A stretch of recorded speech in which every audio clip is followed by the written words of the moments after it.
গরমের দিনে ঝোল ভাত খেতে খেতে মুখে অরুচি লেগে গেছে। ক্ষীর দিয়ে ক্ষীরোদ পাবদার রেসিপিটি যদি বাড়িতে বানিয়ে নেন, খেতেও ভালো লাগবে, মুখে রুচিও আসবে, বিয়েবাড়ি বা অনুষ্ঠান বাড়ির ছোঁয়াও আসবে।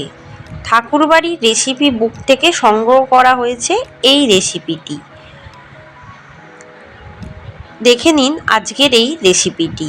নমস্কার বন্ধুরা, মাই সিম্পল লাইফস্টাইল ব্লগে স্বাগত জানাই।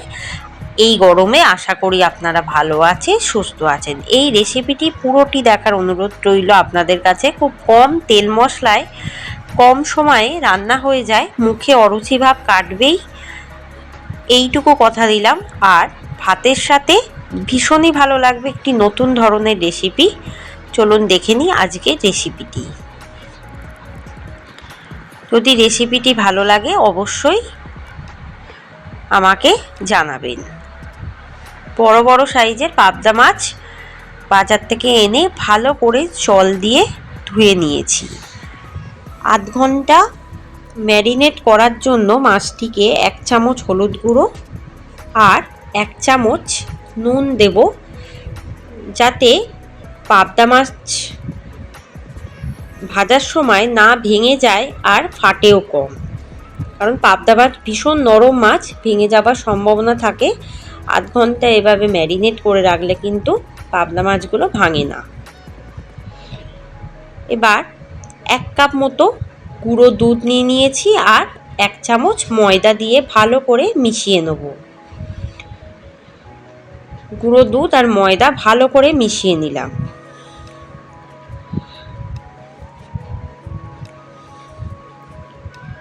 এবার 1 কাপ মতো গরম জল দিয়ে দেবো, দিয়ে ভালো করে দুধ আর ময়দাটা ভালো করে গুলে নেব।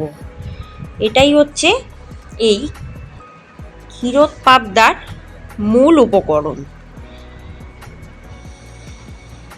এটাও আধ ঘন্টা আগে গুলে রেখে দেবেন রুম টেম্পারেচারে। ভালোভাবে স্মুথভাবে গুলতে হবে, যাতে কোনো ডেলা ভাব না থাকে। একটু আঠালো আঠালোভাবেই গুলতে হবে, বেশি পাতলা করাও যাবে না।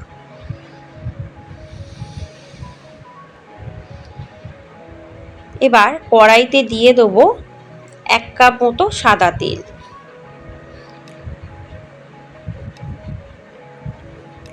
সাদা তেলটা একটু গরম হলে দিয়ে দেবো 1 চামচ নুন। নুনটা দিলে পাবদা মাছগুলো ফাটে কম। এবার আধ ঘন্টা পর পাবদা মাছগুলো ভেজে নেব, একটা একটা করে একদম কম আঁচে ভেজে নেব। 1 পিঠ হলে তবে কিন্তু অপর পিঠ উল্টাবেন আর খুব ধৈর্য সহকারে ভাজবেন। মাছ প্রায় ভাজা হয়ে গেছে। এবার একটি পাত্রে আমি মাছগুলো তুলে রাখবো। সমস্ত মাছগুলো ওভাবেই কিন্তু ভাজবো, একদম আঁচটাকে কম করে।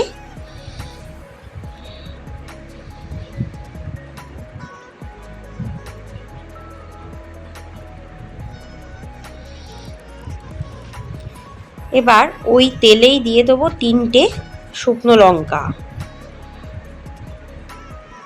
শুকনো লঙ্কাটা সামান্য পুড়লে দিয়ে দেবো 4টে ছোট পেঁয়াজ স্লাইস করে কাটা। একটু হালকা করে ভেজে নেব। আঁচটাকে লো টু মিডিয়ামে রাখবেন।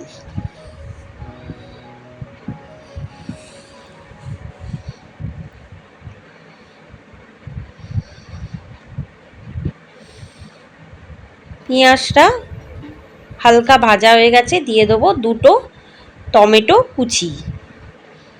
এটাও কিন্তু আমি পেঁয়াজের সাথেই ভেজে নেব।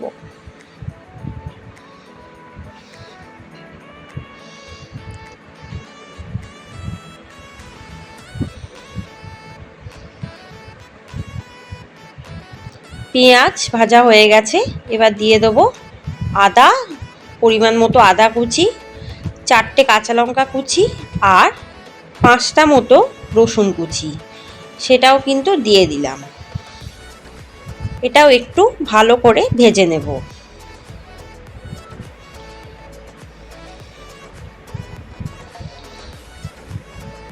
টমেটোগুলো যাতে ভাজার মাধ্যমে সিদ্ধ হয়ে যায় সেদিকেও কিন্তু খেয়াল রাখতে হবে।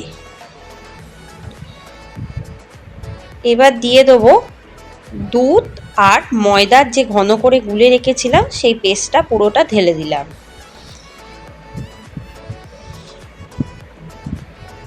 দিয়ে একটু কষিয়ে নেব।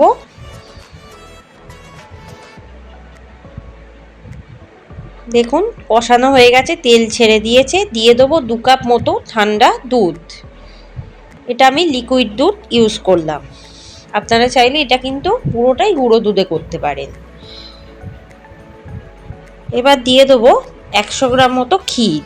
এই ক্ষীরটা কিন্তু আমার ঘরে বানানো, আপনারা চাইলে কিনেও আনতে পারেন। এই ক্ষীরটা ঝোলের সাথে ভালো করে মিশিয়ে দেবো।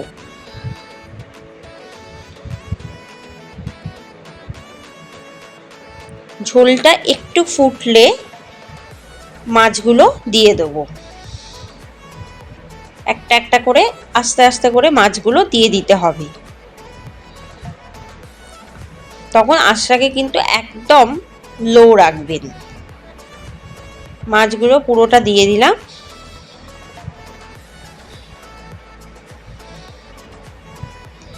দিয়ে দেবো 1 চামচ ঘি।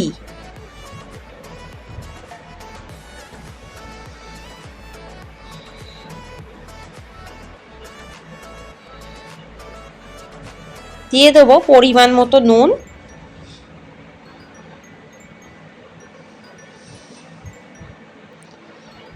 নুনটা ঝোলের সাথে একটু মিশিয়ে দেবো।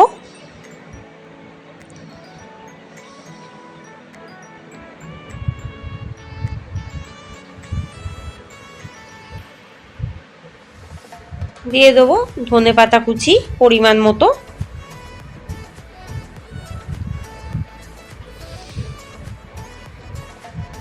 এবার এপিট ওপিট মাছটা উল্টে দেবো যাতে দুপিটি ভালো করে সিদ্ধ হয়ে যায় মাছটা। ব্যাস আমার প্রায় রেডি হয়ে গেছে ক্ষীরোদ পাবদা। এভাবে বাড়িতে বানান, আশা করি ভীষণ ভালো লাগবে এই রেসিপিটি। ভালো লাগলে আমার চ্যানেলে সাবস্ক্রাইব করবেন, বেল আইকনে অবশ্যই ক্লিক করে রাখবেন যাতে ভিডিও ছাড়ার সাথে সাথে নোটিফিকেশান একদম পৌঁছে যায় আপনাদের কাছে। আর গরম গরম কিন্তু এভাবেই সার্ভ করুন ভাতের সাথে বা রুটির সাথে। অনুষ্ঠান বাড়ির মতো ক্ষীর দিয়ে ক্ষীরোদ পাবদা, আশা করি এই রেসিপিটিও আপনাদের নিরাশ করবে না। আমার চ্যানেলের সবকটা রেসিপিগুলো দেখার অনুরোধ রইল। যারা এখনও আমার বন্ধু হননি আমার চ্যানেলে সাবস্ক্রাইব করে আমার পরিবারের সদস্য হয়ে যান। আপনাদের আশীর্বাদ ভালোবাসায় আমার একমাত্র কাম্য। এই গরমে খুব ভালো থাকুন, বেশি পরিমাণে জল খান, আর এই কম সময়ে এই রেসিপিটি অবশ্যই ট্রাই করুন। আরও অনেক গরমের রেসিপি দিয়েছি, আশা করি আপনাদের ভালো লাগবে, নিরাশ করবে না। ভালো থাকবেন, সুস্থ থাকবেন, সাবধানে থাকবেন, আর আমার চ্যানেলে অবশ্যই চোখ রাখবেন। আবার নতুন রেসিপি নিয়ে হাজির হয়ে যাব। বেশি পরিমাণে জল খান আর সুস্থ থাকুন। ধন্যবাদ।